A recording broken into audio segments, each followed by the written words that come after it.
definite sound of the band was David Byron. He was an incredible frontman. He kind of had it all, didn't he? I mean, to you, sum up David. What made him so special? Well, number one, he had the most marvelous voice, a fantastic voice, and David was one of these vocalists that lived inside a song. You know, he wasn't just a vehicle for it. You know, and I think that's where it comes through in the grooves. It comes through when people hear his voice. There is a deep honesty there that just springs out of everything. You know, he was just wonderful, and of course he had a great vocal range. You know, you get up really high too. You know, and do the screaming which was very important in those days. Yes, of course. And he also had charisma. You know, by the bucket load. You know, I always said, you know, if you were in the Albert Hall, it was full up, and David came in one of the exits. You know, he was there. You know, he had that sort of charisma, you know. Brilliant. In the end, a lot of that charisma was his downfall, I believe, you know, because you couldn't leave it on stage. He had to have it everywhere, and it's not a healthy thing. No, not at all. And David had to leave the band, but there was a point, wasn't there, in the 80s when you tried to reconcile with David, didn't you, and try and get him back into Heat, but it just wasn't happening. Trevor Bolden, myself, we went down to his house, and I said, look to him, David, I've got the record contracts, I've got all the gear, I've got all the work, I've got everything we possibly need. Let's get the strength back to where it was in Spice prior to Heat, you know, with you and me doing the writing and everything. And Trevor was on board, and so that was a good thing. But we went in there, and I saw him at his house, and he had a lot of people in there, and he had like 2 or 3 managers blowing smoke up his backside, and a lot of drinking was happening and not clear thinking, I have to say.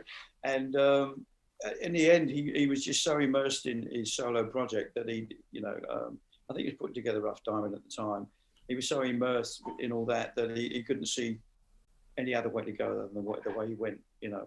In fact, you know, I can remember vividly sitting outside in the car outside the house with Trevor, and we just looked at each other and went, what happened?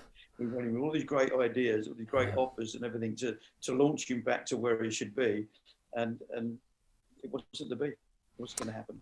It's sad, isn't it? Especially when you talk about the managers. A real shame, because you know, we would have gone on to great things for sure. Just touching on recent events, I mean, sadly, you've lost friends and former colleagues along the way, haven't you? And recently, in the last few months, we've lost Ken and Lee as well. I mean, how does that affect you and your outlook on life?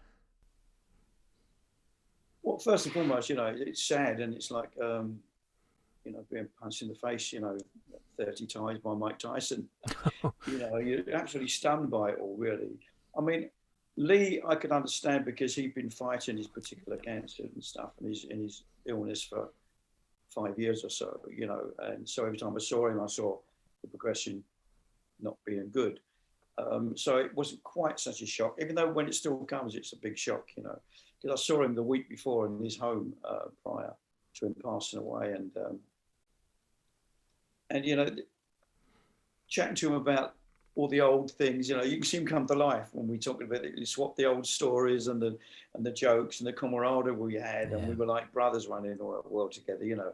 It was marvelous. And then I was playing him some of the stuff I'd been writing, and he came to life again, you know. He's singing away in the bed, you know, and it was just like from walking in to this person who's not very well to suddenly this vibrant person who was just immersed in everything. It was Heep.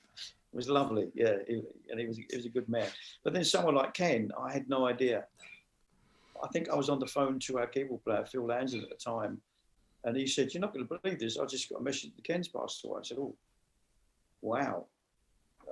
You know, and over the years, I have to say, there's been those sort of messages all the time. You know, I mean, I've been, I think in America, I think for about a year, everybody thought I was dead. You know, no, still alive. Anyway, I phoned up Steve Weltman, his manager, and who kindly told me what had gone on, you know, and it was just a complete shock, you know, just shock horror, you know. Yeah. But I mean, how I feel now is that, you know, being the only one still here from the classic lineup, you know, I just keep waving the flag, you know, all over the world, and by keeping things going and keeping things moving and doing new material, it also keeps all the music that those great musicians left behind very vibrant too. Because we play a lot of them on stage too, the Years Living the Duo and stuff, all classics and gypsies and stuff. Yeah. So we'll always play that. So it just keeps everything alive for everybody, really, in terms of music at least.